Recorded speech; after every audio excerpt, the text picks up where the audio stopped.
Thanks, Ainsley. Hey, last night's Democratic debate turned into a Brooklyn brawl, and Clinton and Sanders went head-to-head for, it seemed like 70 hours.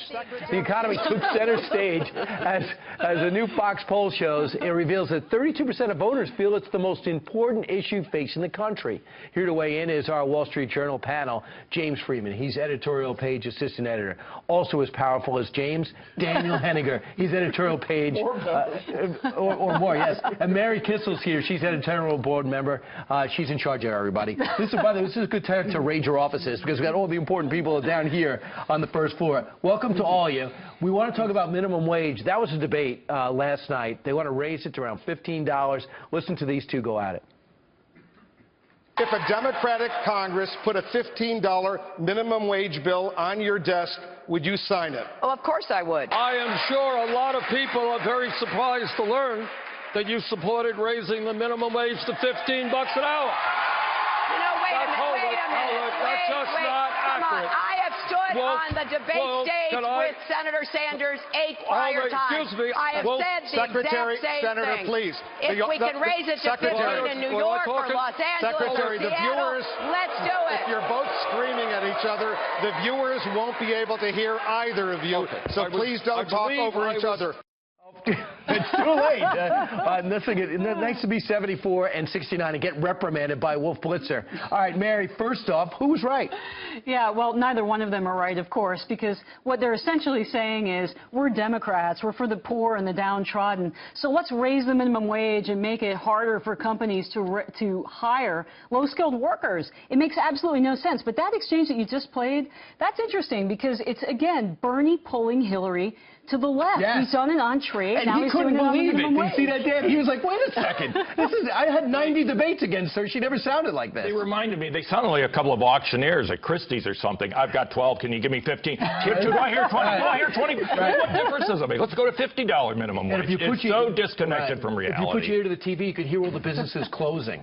Because they have to pay this. Not that people want to be cheap, but they want to be able to hire people and grow a business, James. Yeah, well, that's why her policy is a little less insane because although she wouldn't say it when she's talking about 15, the reason she thinks about 12 is she knows a lot of employers can't go to 15. But I think it basically was a moment that kind of showed her as a disingenuous politician, even though she was making more sense economically. I think he was successful in pointing out she's talking about 15, she really means 12. All right, Mary, yes or no? If she turned back and said, listen, I'm worried about the small businesses barely making ends meet, and if I force them to pay $15, they'll go out of business. Could she have said that in a Democratic debate? No, she can't because she's supported by the labor unions. That's what it's all about. That's why both of them came out this week and said, well, we're all for the Verizon strike. Bernie even said last night, well, Verizon doesn't invest enough in America. Verizon has invested, what, more than $30 billion in wireless and broadband infrastructure over the past 2 years. That's not enough. Dan, you said, you saw me say, Mary, yes or no, and she went on and on and on. She just broke the rules, but she's in charge. Hey, Bernie and Hillary went at it over Wall Street. She gave speeches that she got hundreds of thousands of dollars for, and we want the text to those speeches. Listen to this argument.